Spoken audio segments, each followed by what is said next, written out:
Du coup, donc pour débuter, la lidocaïne, elle a été synthétisée à partir d'une graminée, qui est une plante qui est originaire d'Asie centrale. Elle a été développée par deux chimistes suédois, donc Nils Löfgren et Bengt Lundqvist, vous m'excuserez pour la prononciation, en 1940, puis commercialisée dès 1943 en tant qu'anesthésiste local de base.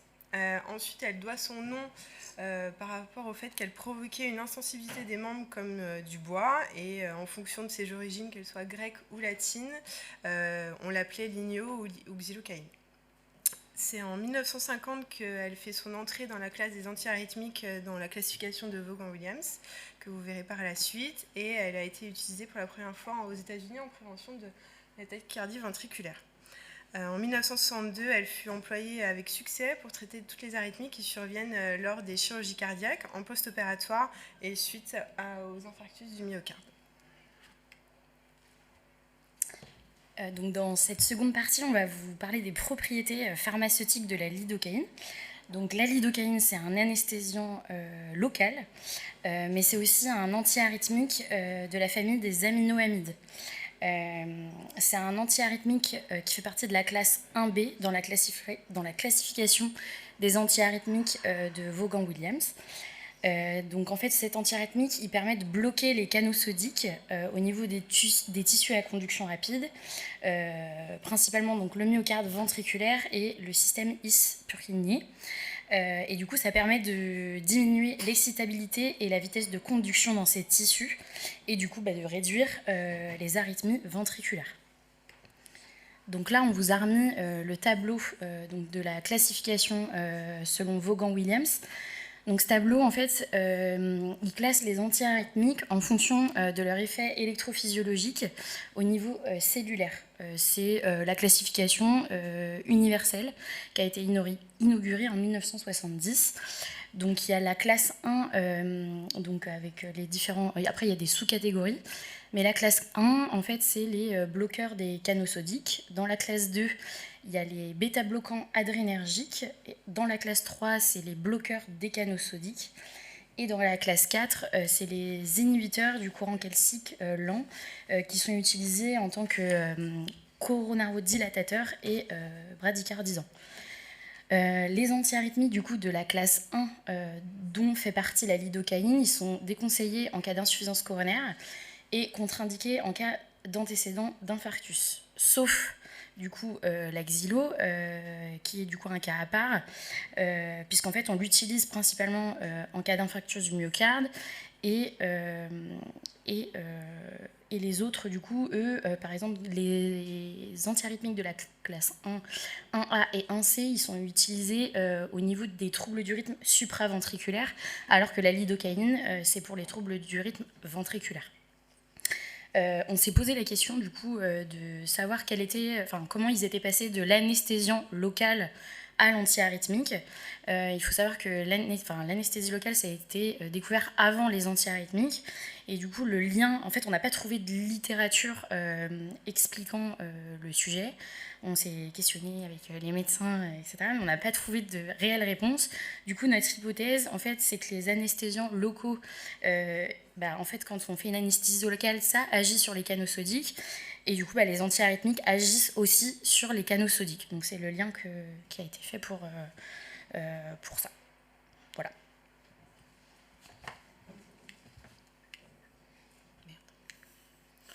Moi, je vais vous parler du coup de l'utilisation en cardiologie. Donc, au niveau des indications, on va partir sur de la TV monopolymorphe soutenue et stable, en particulier en phase aiguë de l'infarctus du myocarde, et plus largement dans les orages rythmiques avec tout ce qui est TV ischémique ou non. Après, au niveau des contre-indications, donc on va avoir l'allergie à la lidocaïne, tout ce qui est trouble de la conduction atrio-ventriculaire qui nécessite en fait un électro-entraînement systolique permanent qui n'est pas réalisé, et tout ce qui est épilepsie. Au niveau de la présentation, en fait, on a une demi-vie plasmatique d'1h30 à 2 heures. Donc on a des ampoules de 1%, ce qui va faire du 100 mg par 10 ml, ou du 2% qui fera du 200 mg par 10 ml. Pour les effets indésirables, donc on a confusion, hallucination, mais ça c'est comme un peu tous les médicaments, ça va être une prédominance chez le sujet à risque et âgé.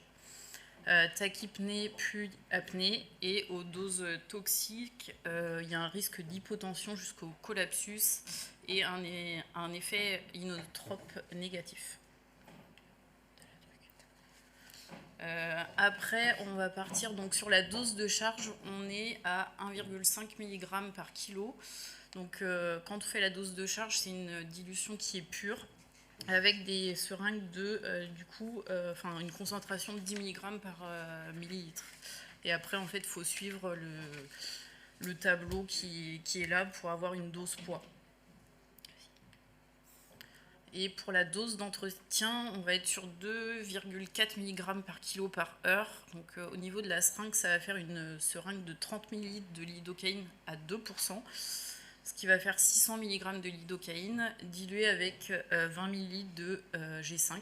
Donc ça ferait une seringue de 50, ce qui fait une concentration à 12 mg par millilitre.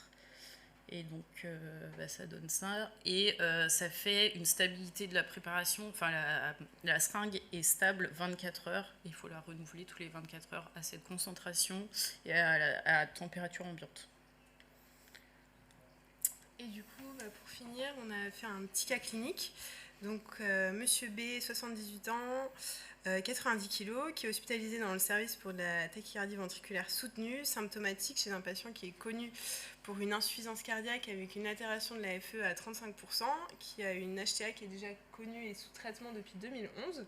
Donc on le scope, et sur la surveillance scopée, on retrouve du coup des lambeaux de TV à répétition qui confirment du coup le diagnostic d'orage rythmique. Donc en première question, on avait du coup quelles stratégies thérapeutiques peuvent être mises en place dans cette situation.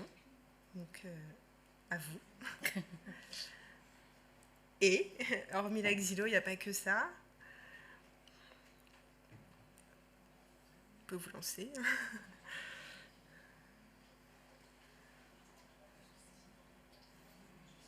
Pas tous en même temps.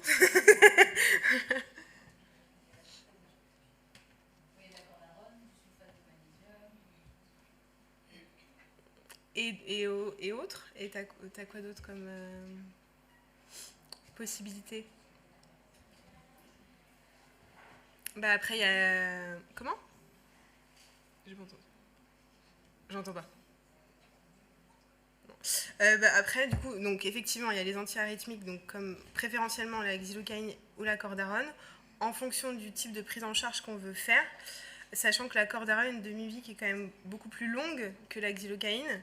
Donc si on veut faire une radiofréquence de TV rapidement, en général, après je ne suis pas rythmologue, mais en général, ils vont plutôt favoriser la xylocaïne. Et voilà, si on veut faire une radiofréquence de TV. Après, par la suite, on peut aussi implanter un défibrillateur en prévention secondaire. Et du coup, donc, on répond plus ou moins à la deuxième question, qui était le traitement préférentiel. Donc là, vous avez un tracé d'orage rythmique typique. Donc du coup, on utilisera, on va dire, plutôt ici la xylocaïne. Après, sachant que le but premier est d'arrêter l'orage rythmique. Donc s'il y a besoin, on mettra xylo et cordarone. Et après, les médecins ajustent en fait les traitements. On va majorer un, diminuer l'autre. Enfin, voilà. Ça, c'est eux qui vont ajuster en fonction de ce qui sera décidé par la suite. Voilà. Merci. Bah, merci de votre attention.